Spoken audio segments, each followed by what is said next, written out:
Je suis certain que vous avez remarqué mon tracteur. Effectivement, je suis agriculteur, mais agriculteur d'un genre un peu particulier puisque je suis agriculteur urbain, mais agriculteur tout de même. Alors ce que je voudrais vraiment vous dire aujourd'hui, c'est que les nouvelles formes d'agriculture urbaine que je vais vous présenter doivent et peuvent nourrir aujourd'hui les gens des villes, et que cette nouvelle manière de produire et de manger va transformer notre vision sur l'alimentation, sur la ville et peut-être même sur le vivant. Alors pourquoi est-ce que l'agriculture urbaine doit intervenir aujourd'hui? Eh bien parce que nos systèmes alimentaires sont assez déséquilibrés économiquement et souvent dangereux. Je ne sais pas si vous êtes comme moi, mais j'ai beaucoup de mal à me faire à l'idée que les fruits et les légumes que j'achète dans un supermarché puissent contenir jusqu'à 17 pesticides différents, dont certains interdits à l'usage et à la vente en Europe, comme l'a montré une étude récente. Je ne sais pas si vous êtes comme moi, mais j'ai beaucoup de mal à me faire à l'idée que l'agriculture telle qu'elle est pratiquée aujourd'hui, c'est-à-dire l'agriculture intensive, qui représente 85% de l'agriculture aujourd'hui, soit un énorme contributeur aux émissions de gaz à effet de serre, notamment au travers des engrais chimiques qui sont incorporés dans les sols. J'ai aussi beaucoup de mal à me faire à l'idée que chacun des aliments que l'on consomme parcourt en moyenne 2000 km. Et par conséquent, j'ai beaucoup de mal à me faire aussi à l'idée que les fruits et les légumes que je mange soient de qualité médiocre, tout simplement parce qu'ils ont précisément été choisis dans des variétés qui permettent de résister à ce transport au frigo et qui en plus sont cueillis verts. Et enfin, j'ai beaucoup de mal à me faire à l'idée que plus de 80% du prix de vente hors taxe aille à des intermédiaires, des grossistes, des transporteurs, des distributeurs et pas aux producteurs en amont. Alors face à cela, que peut l'agriculture urbaine? Eh bien, il existe de nouvelles formes extrêmement productives, et en particulier celle-ci, qui est constituée de colonnes de culture. Ce sont des colonnes qui sont entièrement vides, entièrement creuses. Il n'y a pas de terre, il n'y a pas de substrat, mais dedans circule un mélange de nutriments bio dissous dans de l'eau.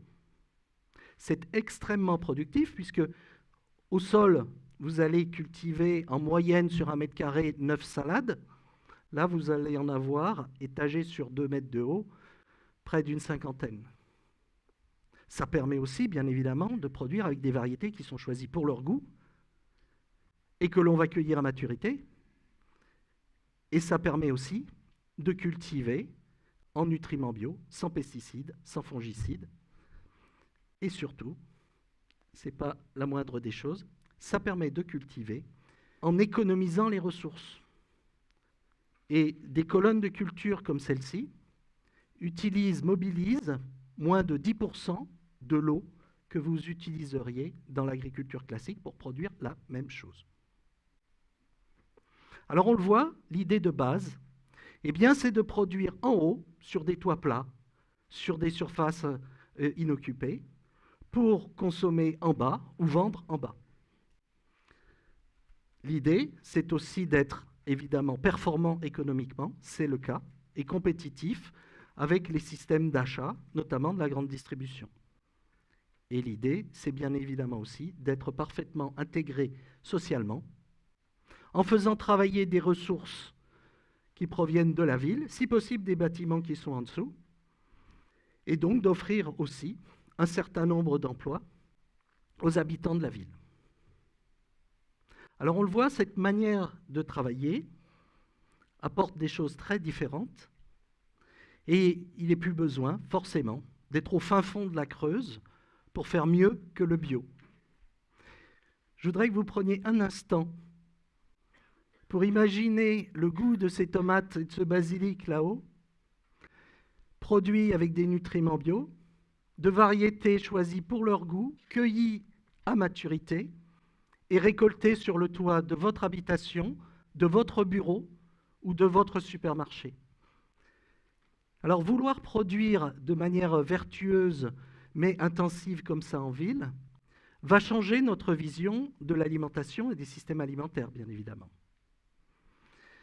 La première chose que ça va faire évoluer, eh bien, ça va nous obliger à penser ces systèmes-là comme des systèmes fermés, bien évidemment, en s'inspirant des écosystèmes naturels.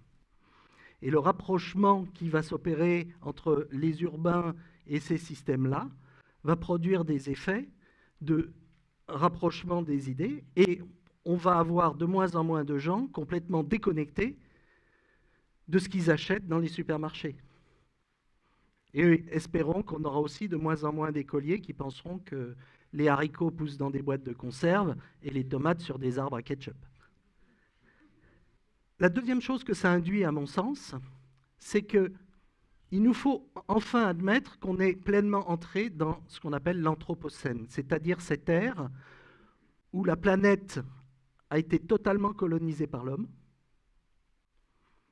Il va nous falloir admettre que l'on a effectivement un impact réel sur l'ensemble des écosystèmes et surtout sur le climat.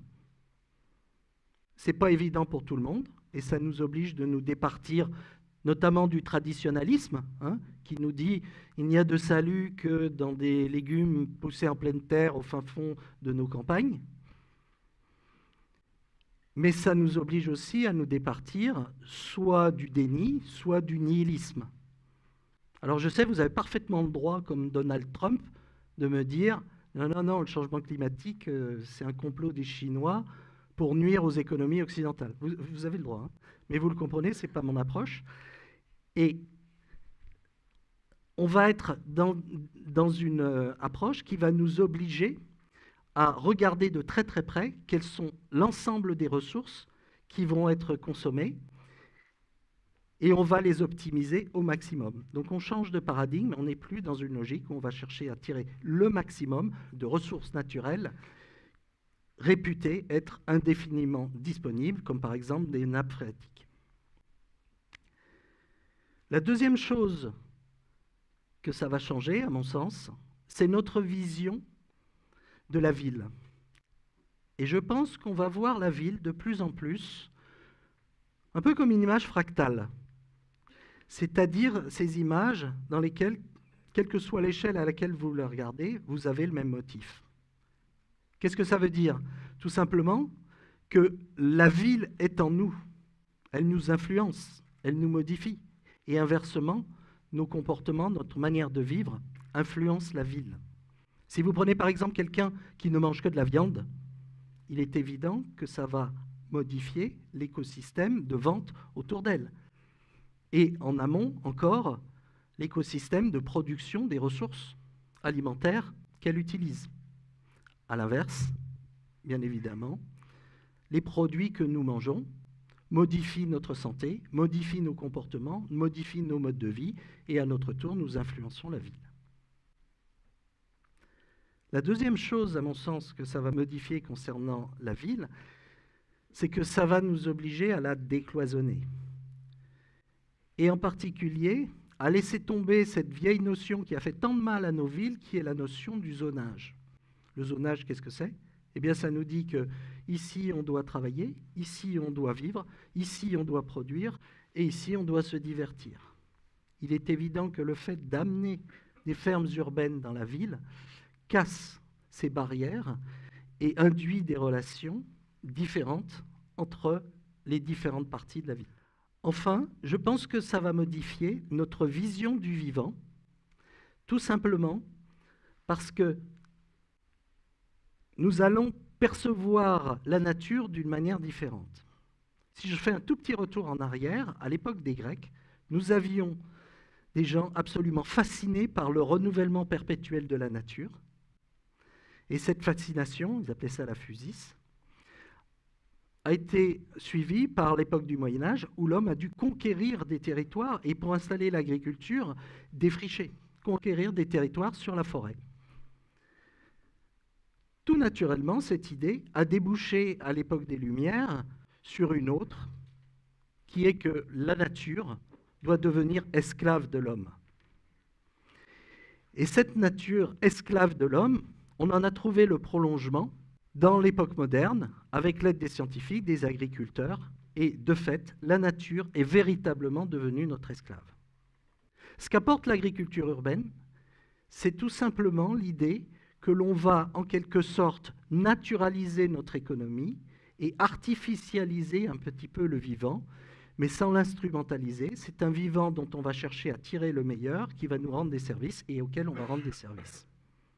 Et puis la deuxième idée, c'est que ces structures végétales que l'on va construire vont nous servir à organiser la résilience, à la fois au plan économique, parce que vous construisez ainsi des boucles économiques locales qui sont beaucoup plus résistantes aux crises économiques, mais aussi la résilience face au changement climatique, en végétalisant les villes, mais aussi en luttant contre les phénomènes d'îlots de chaleur. Alors voilà, ma vision, c'est celle d'une ville où tous les toits plats, toutes les surfaces en déshérence seraient utilisées pour nourrir les urbains avec des produits de grande qualité. Parce que les urbains, aujourd'hui, évidemment, constituent l'essentiel de l'humanité. Et ça veut dire qu'il faut aller produire de manière hyper locale et partout. Et je pense en particulier aux zones dans lesquelles le stress hydrique se fait le plus sentir. Alors voilà, vous ne pensiez peut-être pas que cultiver des salades nous emmènerait aussi loin, mais l'alimentation, ça n'a jamais été une chose tout à fait neutre. Et je voudrais vous dire que dans la vie, il y a des accidents, j'en sais quelque chose, mais qu'on soit un simple individu comme moi, ou bien une société tout entière, par exemple confrontée à l'accident du changement climatique, nous devons être aujourd'hui le changement que nous voulons voir à l'œuvre, comme le disait Gandhi. Et j'ajouterais personnellement que c'est la voie pour retrouver notre sentiment d'utilité. Et c'est ce que j'essaye de faire avec l'agriculture urbaine. Je vous remercie.